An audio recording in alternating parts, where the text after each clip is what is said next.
Hello everyone, I am getting set up now, and this is going to be a live stream about the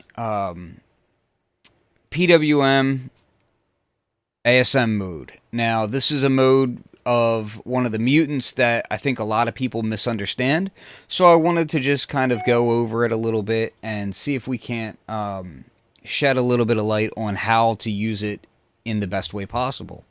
So what we'll be doing is I've started off with a very basic patch here, and this is not a patch that I created specifically to be, a good sound. It's a patch that I created to help you kind of better understand PW-ASM mode. Let me just pull up the live chat here so that I can see that as well. And if you have any questions, or if you're just kind of wanting to give some feedback, that's a great way to do it. Just use the live chat here, and we can get things moving that way. So, first off, let's talk about what this mutant actually is. So, it's helpful to think about it in terms of wavefolding as opposed to just FM. Now, if you read the manual, it's going to tell you that that it's a form of FM, which is correct.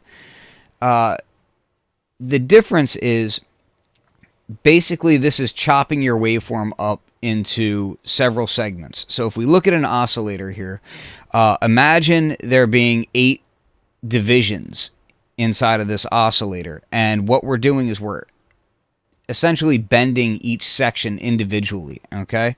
So this is going to let us do some really interesting things. Now, if we go inside of here, you'll see right now I have depth is set to 64.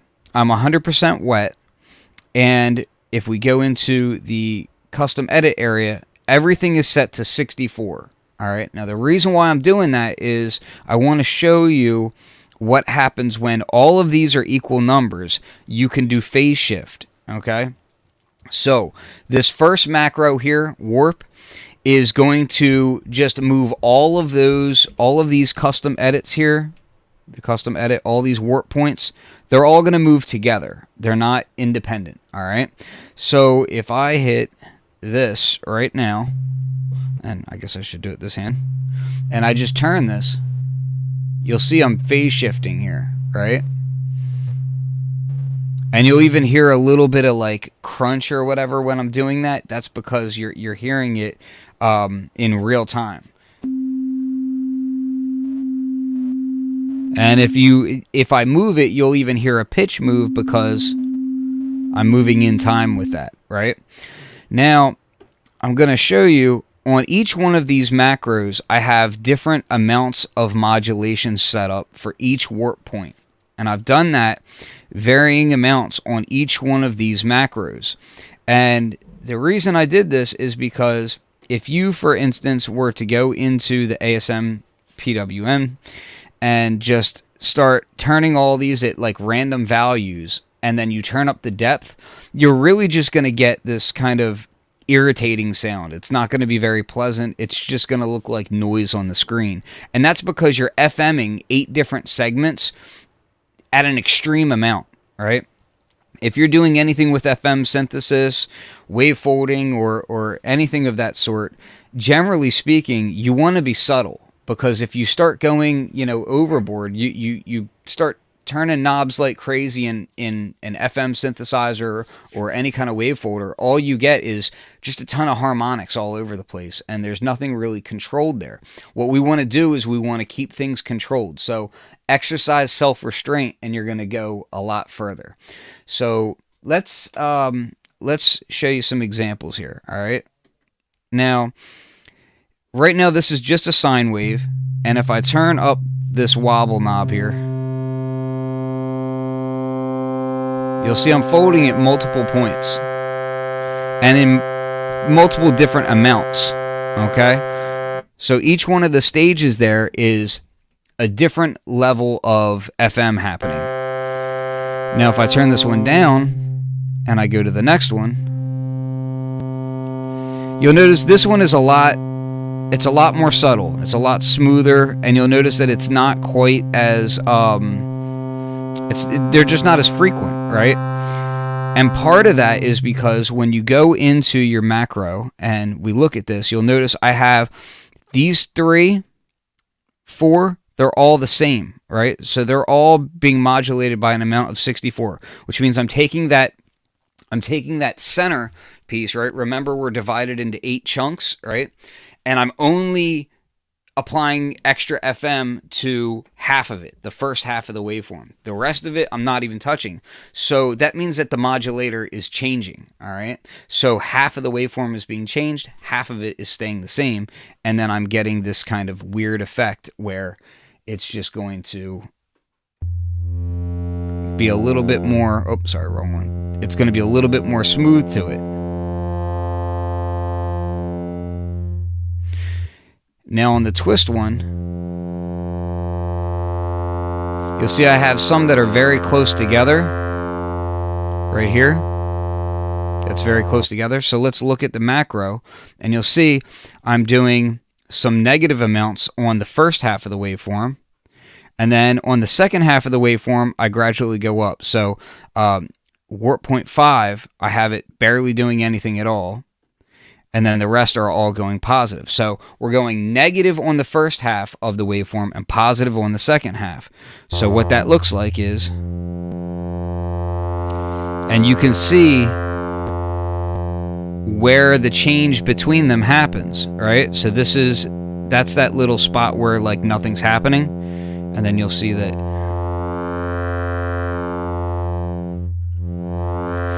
And this is where we get into things like, if you want to make those kind of like complex oscillator Buchla type sounds, this is the type of wavefolding that you want to do with that. Let's go in. I'm just going to continue through the macros so you can see what I'm doing on each one of these right now. So this one is kind of alternating. We're going positive, negative, positive, negative, positive, negative, positive, negative. Okay? And what that looks like, this is one of the more complex harmonic ones. And it ends up sounding a lot like traditional wavefolding. And we'll go to the next one here. This one is more just kind of like subtle modulation amounts. You know, we're in the 16s, 15, 9, and then the last one I have going pretty high at 52. And remember, we're starting at 64 on everything, so I can go positive or negative with those macros.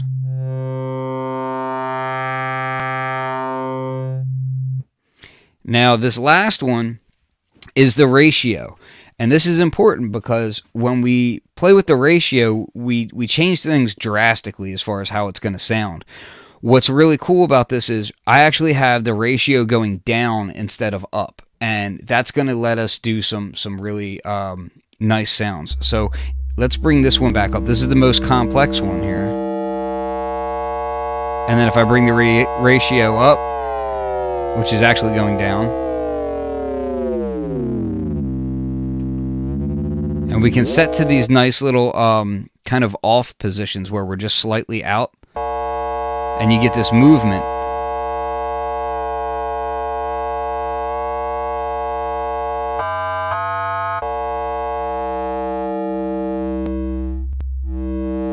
And this is where things get, you know, it gets really important to use that subtle amount when you're using this Mutant, because if I was to just kind of crank everything up,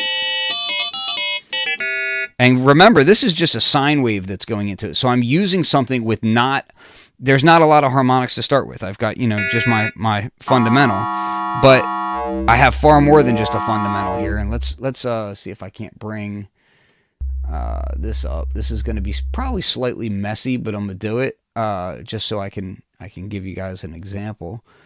Let's pick the window and we'll share this. So you can see now, this is my spectrum analyzer, and here's your sine wave. Okay, now if I take the massage one, which was the more complex one, and I bring that up, look at all these harmonics just like getting in your face. oh so many harmonics, right? And if I do that morpheme, which was much more subtle, still a lot of harmonics, but not nearly as many. And you can see the separation between them as well. Now here's where things get really crazy, all right? So we're doing this all with a sine wave, and that's fine. But let's look at, we're going to start off with just traditional waveforms. Saw wave here, right? Now, on the saw wave, if I bring up that morpheme, you're going to see a lot of shifting and movement.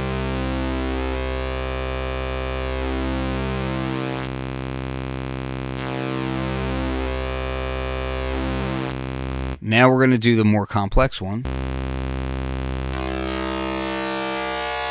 And look at this upper area here, all right? All of this gets really, really complex and overloaded. Let me see if I can't, I don't know if this is going to change how this looks or not. Let me see if I can do this. We'll kind of, I'm trying to make it so that I can still see my screen, but it's going to be messy for me.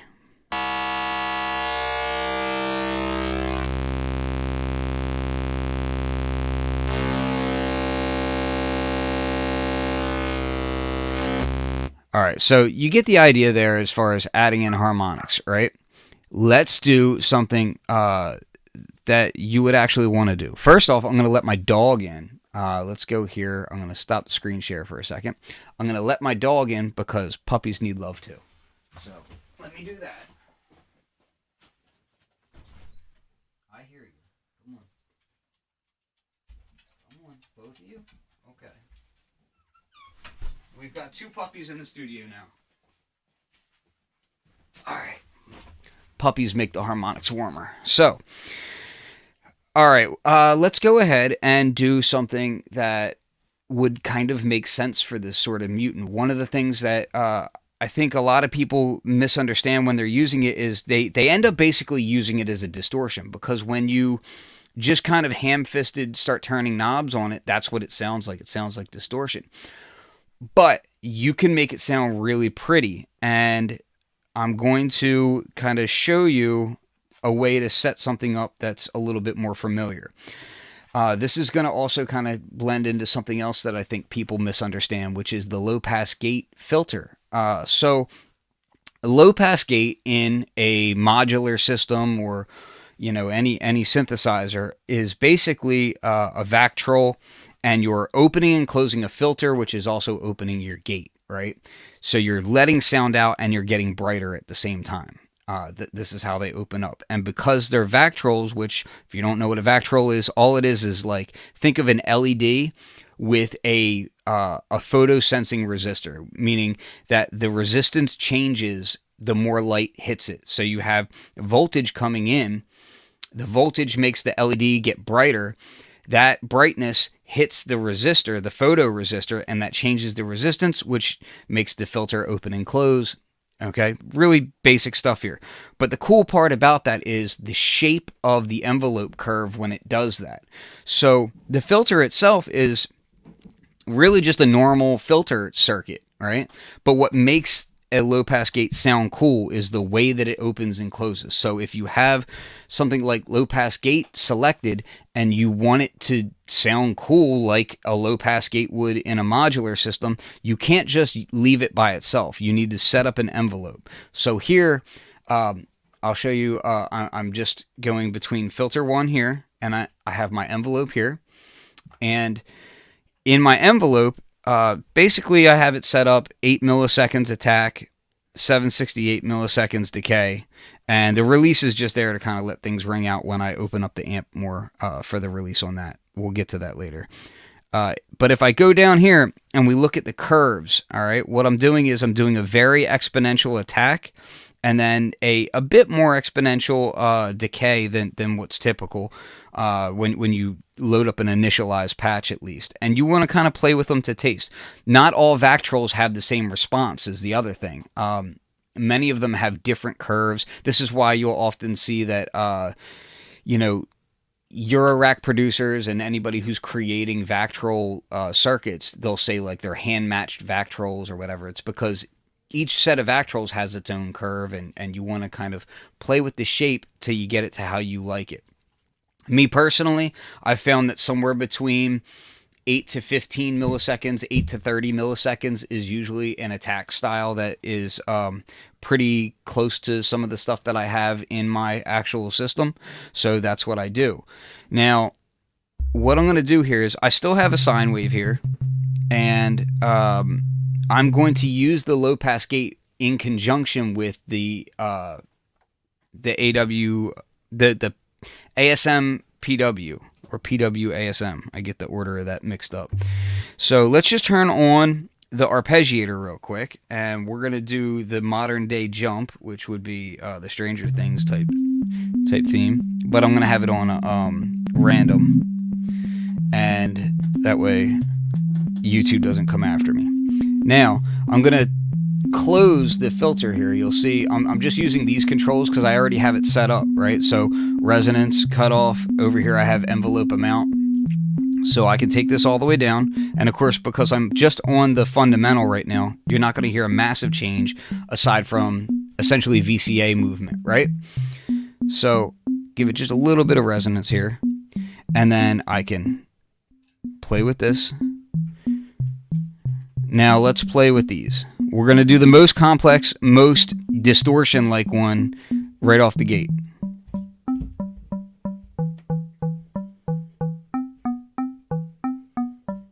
So if you just use a tiny bit, and if you look at this, right, that's just a tiny bit, and it's sounding really close to that kind of Buchla complex oscillator sound, right? Now, I'm not trying to go into a deep emulation of that sort of thing, but I want to get in those kind of harmonic territories.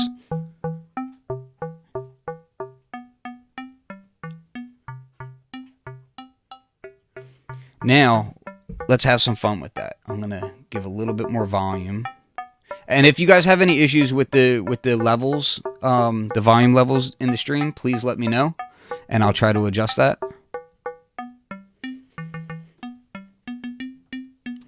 Now we'll play with the ratio.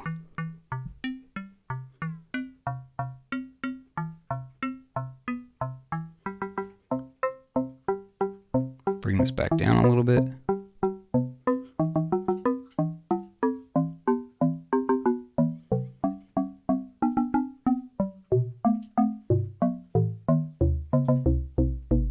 Yes, this whole stream will be available on the YouTube channel later. Once it's finished, like, it'll just automatically be on my YouTube channel. So, but you can hear now we're getting that kind of you're getting that kind of Buchla type sound, and I keep saying Buchla just because that's obviously, you know, where low pass gates are known from and complex oscillators are known from. But really, this is, you know, in modern era, I mean, you know, there's a lot of brands that use that kind of stuff, and I'm just trying to put it into terms that you'll kind of recognize, because PW-ASM Mutant is not something that you're just going to recognize like that. So let's just have a pattern going here. And another thing that I'm doing, just in addition to the whole Vactrol thing that we were talking about, I'm going into the filter area real quick. I also want to show I am putting some velocity envelope on here. Part of the reason for that is a Vactrol, you can kind of ping them in different amounts, so you can set different dynamic amounts for that, and this would simulate that. So when I play an arpeggiation, if I play some of the notes soft and some of the notes harder, you're going to get kind of what I'm after there. So if I do,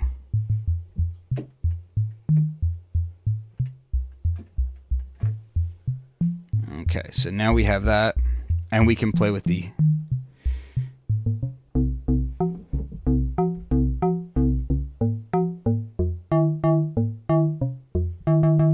now let's do the more subtle one here. And you'll notice that there's a ton of bass in this. Let me show the screen share so you can see what I'm talking about here. Because keep in mind, the YouTube only lets you stream at like 140 kilobytes a second. So look at the bass here. There's a ton of low end that we're getting out of this. Now, if I use the other one, the massage, which is the one that was way more complex, you're going to see the vast majority of the harmonics are way up high, up here. So again, it gets into that, you know, you want to pay attention to what you're doing. You don't want to be ham-fisted with it. And if you listen while you're setting it up, you'll be able to hear, okay, like I want more bass, or oh, I want it a little bit thinner. Like, you know, you want to tailor these things so that they sit in your mix a little bit nicer. Let's bring the ratio back to 0 for a second. So this is essentially like having this macro setup that I've done here is essentially like having what 6 different wave folders, completely different wave folders set up.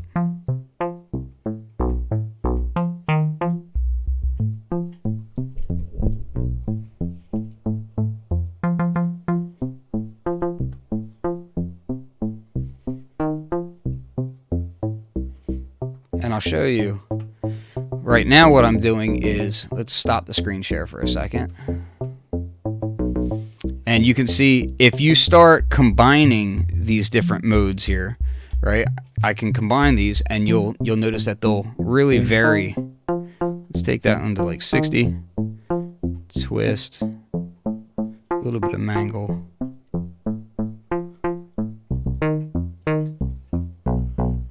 Now keep in mind, you can also modulate your macros. So if I wanted, I could use this low pass gate to also trigger my wave folding, right? So let's do that now. So I'm gonna hold, here, I'll do it like this so you can see what I'm doing here, okay? I'm gonna hold envelope 1, and then I'm just gonna touch one of these macro assigns. I'm gonna do it to the massage. So there we go, and that is macro 5, and we'll bring this up. So now you're really in that world.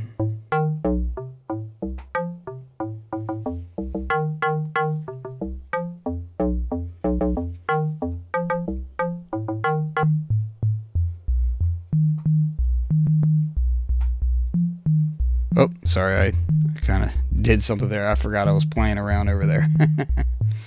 Here we go. So we'll change that back to 5. Bring this up. And then if I change my ratchet here, ratchet and chance. So now we have this, we've got this kind of complex oscillator, low pass gate thing happening. And it's all just easy, you know, easy, subtle amounts that you're trying to do, you know? And again, if I play with that ratio, I'm gonna,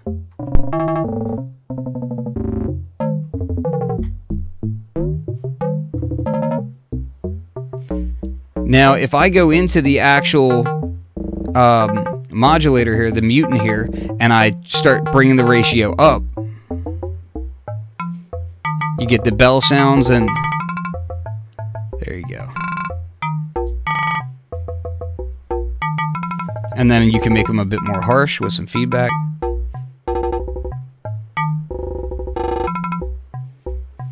But again, you'll notice I'm using very small amounts here. Like if I go ham-fisted, it's going to sound like distortion. That's the thing about Hydrasynth, is that it allows you to go where you want to go. If you're an industrial noise artist, you can go industrial noise on it. But if you want to do like really beautiful, calm things, you know, like let's bring this up.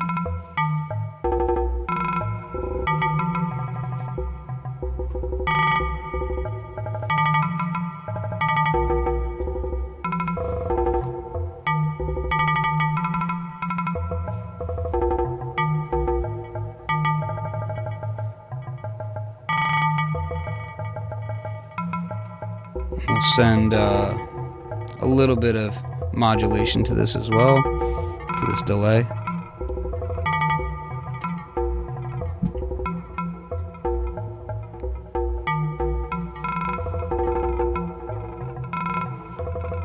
And yeah, I can post this patch as a template in the if you join the Hydrasynth Facebook group, the ASM Hydrasynth Facebook group, I'll put that in the file section. We've got a lot of patches in there that are really cool, so I'll put this in there just so that you can kind of experiment around with it. I'll probably put like maybe 4 or 5 versions of this in there, so that it's not just a raw template. Like, I'll have the raw template, but I'll also put some things in there that you guys can play with and already have something usable in there. So we'll take this down. Now let's say I want to change this macro up, right? Let's hear how it sounds on a different macro. And again, this is that filter envelope, which is pinging it just like a Vactrol would.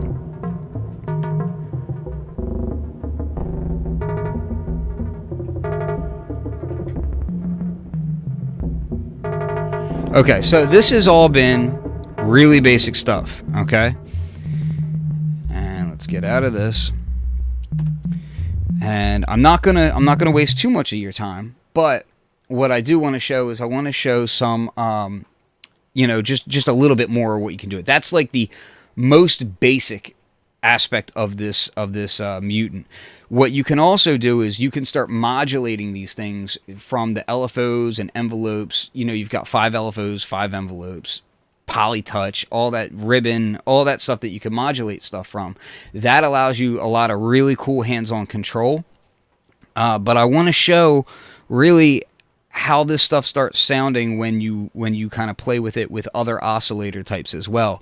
Because in addition to just using a simple sine wave, and in addition to using more complex wave shapes, when you tie that together with the wave scanning, right? When you have the whole wavetable action going, then things get really, really wild, because not only are you wave folding, but you're also wave morphing at the same time. So you're completely changing your harmonics around, and it's just, you know, really phenomenal. So what I'll do, and it's very fast and easy to do this sort of thing. So I'll go into here, wave scan, edit wave list, and what I'm going to do is I'm going to start off with the sine wave in wave 1, right? I'm going to press random, and then here I am here, and I'm just going to keep scrolling up. I like to do it with the random like that because it kind of jumps me into the middle of the list, and sometimes I find inspiration that way, that sort of thing.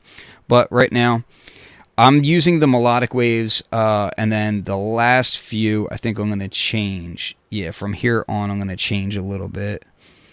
The clusters should be good for that. Yeah, and then cluster 5 is going to change too.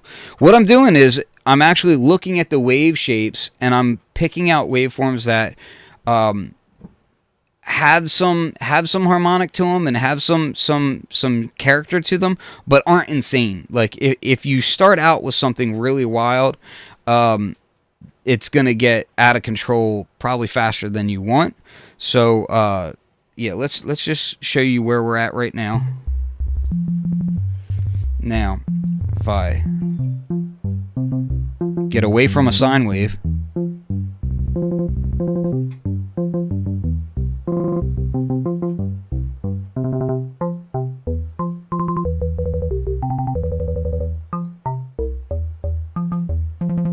so we're going to go to like that almost Buchla bongo area, right? So when we're in here, now we haven't even really done anything yet, right? Let's go ahead, and all we're doing is low pass gate pinging, and that's it, right?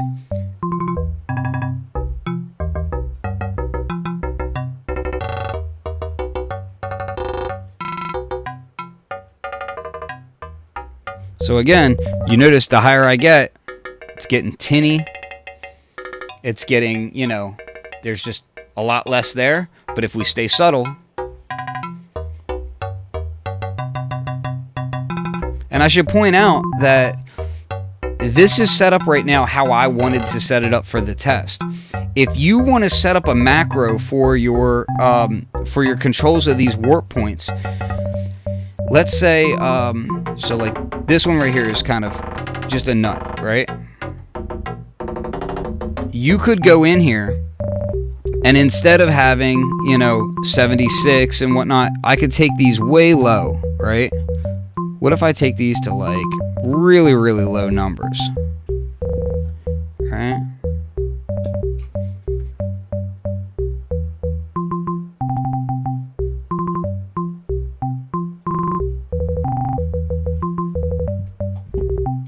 really low numbers on all of these now, right? So now when I change this, I have more knob throw, like I can turn the knob a lot further while still staying in that sweet spot.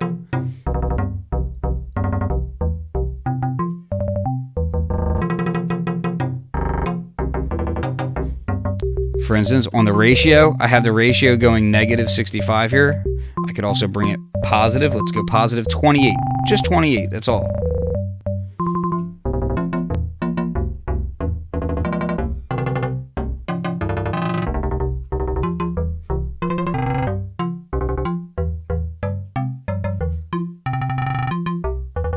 Listen to that. Add some reverb.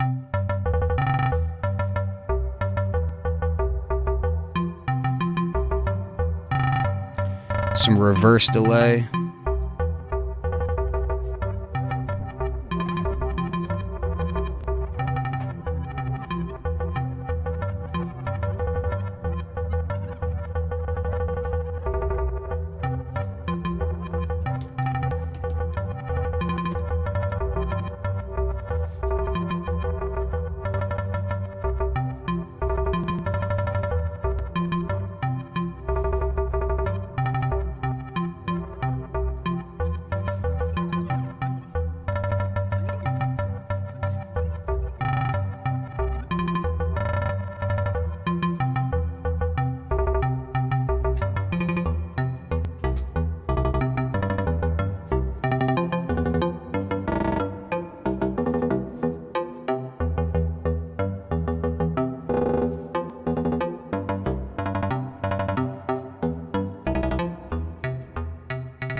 And just to kind of slap some furtherness to it, that's my new word. So I'm going to hold down envelope 1 and I'm going to press wave scan, and that's going to create that same envelope from the low pass gate is now going to be controlling the wave scan. And as I bring this up, so we'll bring it up just a little bit, right? And I'm already past where I want to be. I'm going to go back to the wave scan and bring it back a little bit. There we are. Boy, I hope you can hear that well, because that sounds awesome.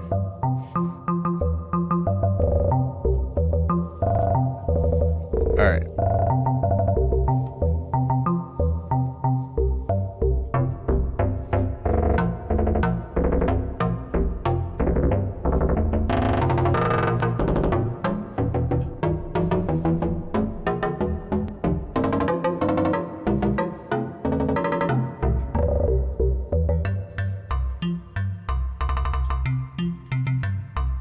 Great for making metallic percussion, and I can drop the gate back a little bit here. So right now I'm playing with this.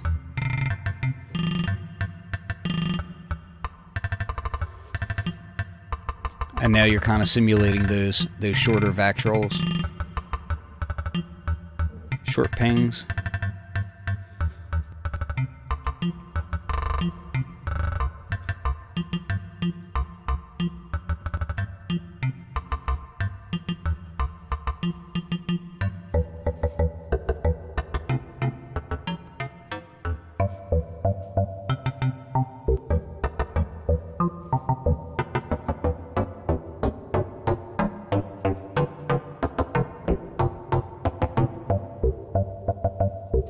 I think that kind of covers it pretty well. So let's look at some questions here real quick. So it says, to take it further into Buccal land, is there an envelope follower on board that you can drive trigger with your own voice over? No, so there is no envelope follower. There are technically ways you can get around it. So you can use your modulation input, and it's not the same as a true envelope follower in this way, and it's really primarily going to work in mono mode, but you can trigger envelopes from the mod inputs. So if I go here, I'm just going to show you what this looks like. So if we go into the third page of your envelope settings, and I don't think that there's more than 3 pages for pretty much any parameter on Hydrasynth, so don't get worried about like menu diviness. You literally just press envelope and then tap down and you're there. So your trigger sources, you can come over here to mod input 1 or 2, and you can send in through there. If you have a Eurorack module, or you know, a MS-20 mini or anything like that that does have a envelope follower, you could of course send in to the mod inputs. You can also use the mod inputs in the mod matrix, and that would allow you to do that as well. So there's lots of functionality on that end that would kind of allow you to do these sorts of things. For those of you that are catching the stream late, I do cover what all the macros do in the beginning, and this stream will be available. Once it's done, it's going to be uploaded and you can catch the beginning. But basically, all of the macros are just controlling the ASM PW mode, right? So all that's going to do, they're just shifting the warp points at different amounts of values. I'm just trying to think what else we should cover real quick.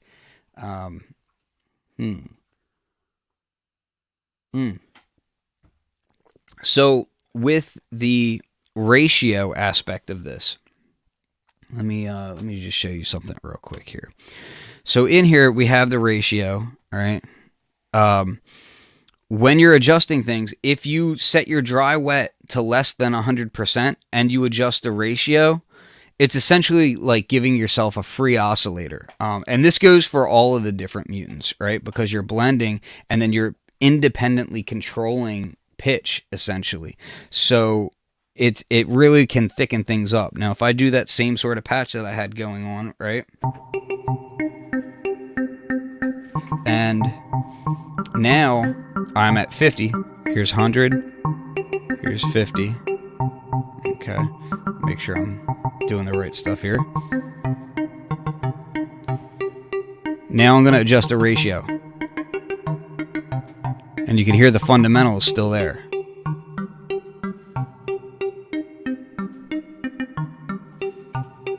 Let's bring this back.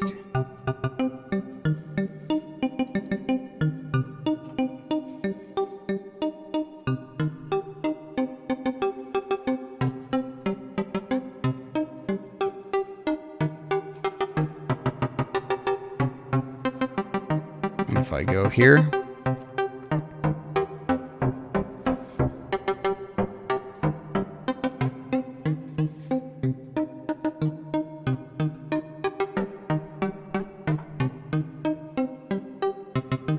just in general, things like a ratio of 3 sounds really cool. So if I go all the way up here, and we're going to do some really metallic sounds in a second here. Actually, let me use the morph. And then we'll bring up a little bit.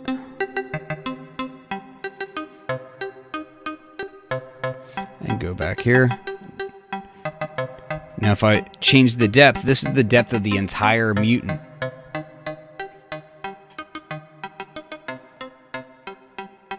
And you can drop it down.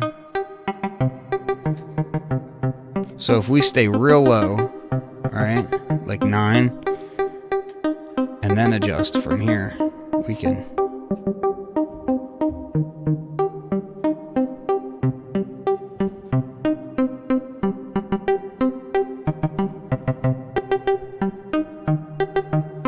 Now, let's do one last thing. Alright, we're going to go back to 64 here. We'll set this back to 1. And this will be the last little thing that I do. Alright. And again, for those who are joining late, I cover how to set up the low-pass gate to make it sound like a proper low-pass gate and all that as well. So you might want to check that out. Let's use these LFOs over here to modulate the warp points, all right? So what we can do is go into here, custom edit. I'm going to hold LFO 3 and I'm going to press warp 2. Now I've set that warp point, and I'm gonna actually take that envelope of the wave scan back down so that you're just hearing what I'm doing to the warp points. Let's go back here, and we'll do LFO 4 is going to do warp point 6. We'll actually take it a little bit lower than that. Yeah, that's about good. And then LFO 5, we will do warp point 7. Yeah, and we'll go negative with that. And then I have each of these doing their own thing. So we'll do, this one's going to be triggered polyphonically. I guess you should probably be able to see what I'm doing here. So LFO 3, triggered polyphonically. We'll set the rate to 50 or 0.5 hertz. And LFO 4, we're going to set the trigger sync to off. And we'll make that a triangle wave. And it'll be going real slow, 26.26. LFO 5, we're going to make that a sample and hold. And we'll make it kind of quick at 2.8. And we'll let that be free running. And I'm going to turn the smoothing on for that as well. All right. And just a little quick tip about these. Let's go to LFO 2 real quick. Be aware you can make any shape of LFO that you want already. So all you have to do is on here, go to step, and then you can make it whatever rate you want. Let's say I want it free running. You can set it to be 64 steps, turn smoothing on, right? And then step edit. And as you do this, like let's say you want a ramp wave, right? That kind of squares out. So we'll square it out here a little bit. And then it's going to drop real low and ramp back up. Go right here. I'm just kind of doing this haphazardly quick so you can see what I'm talking about. And then say we want to go way up high over here for a square wave piece. And then back down here.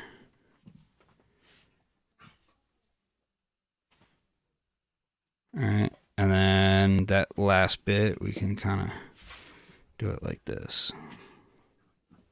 So you just kind of watch the window while you're making it, and you can kind of make whatever you want. Whatever wave shape you want on here. It's pretty easy to do.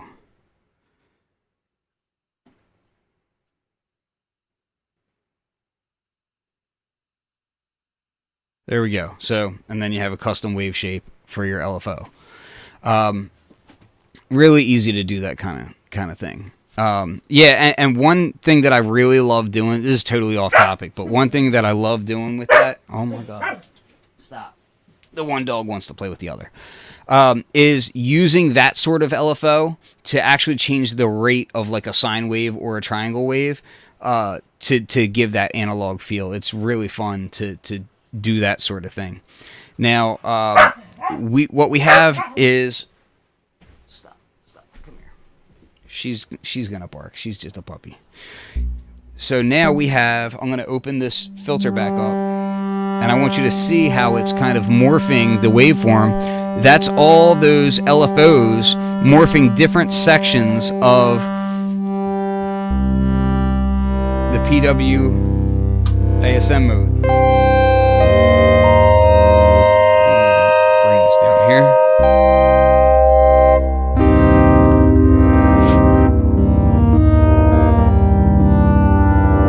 So the depth is the strength of wave folding, right? So it's technically it's FM, but FM can be a type of wave folding, and that's what we're doing.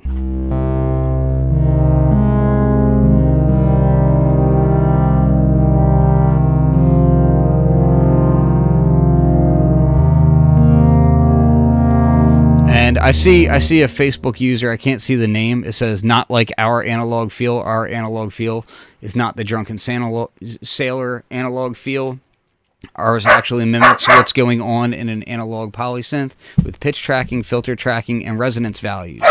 That, I assume, is probably Glenn. Yeah, and yes, what I'm referring to in there is if you want to get that more modern fake analog feel sound. If you want to get that kind of really drifty, wonky kind of feel, that's how I like to get it a lot of the times. The actual analog feel is great on its own, and I actually was kind of comparing it. I've got the Jupiter 6 here and the Prophet 5 here, and I was comparing our analog feel to how these synths actually are at different temperatures. And I would say, again, it gets back to exercise restraint.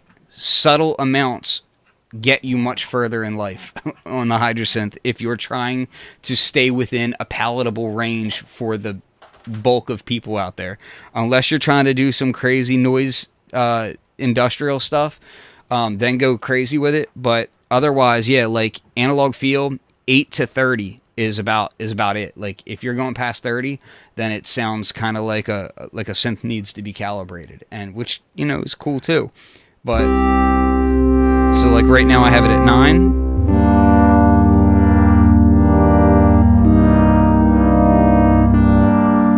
Turn on that polyphase warm mode, a little bit of stereo.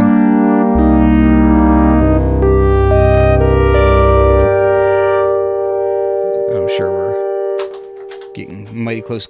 Also, for the low pass gate, my personal opinion on this, when you're using low pass gate and you're setting it up the way that I show earlier in the stream, is go easy on resonance as well. Most low pass gates don't have a ton of resonance. There are some out there that scream and go crazy. You know, the Borg filter is one of them that's really awesome. Has basically like an MS-20 that's a low pass gate. That stuff is great. But I find that if you're trying to use a low pass gate and trying to get that typical low pass gate type of sound, go easy on the resonance. Here I'm using just a tiny bit. Let's see if I can show you. So you'll see here, I'm only like a quarter of the way up there or so. And if I drop this down, and let's make it really fun. So I'm gonna set up a microtonal scale. You can always get really cool stuff like this. So I can, and then I can just kind of like randomly mash keys. And if I take the resonance down, it sounds nice. We'll bring some of this up.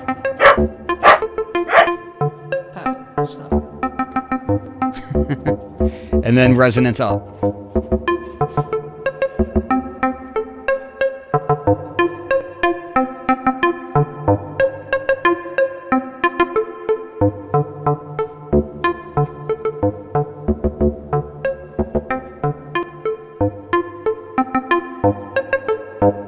And we could open it up. So yeah, if you go fully open, you're going to get these kind of harsher sounds. Take that down.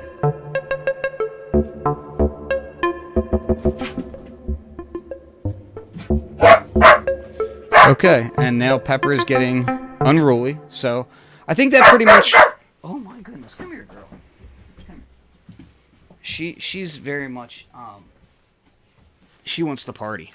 So, I think that pretty much covers it. That is how the PW-ASM mode works, and, you know, it's just something that I think, much like a lot of Hydrasynth, if you try to rein things in a little bit, you'll find that you'll be in the sweet spot for a longer period of time. Just have fun with it and explore it. If you have any questions, come to the Facebook group, and we try to be pretty responsive in there and help people out. So, thanks for watching.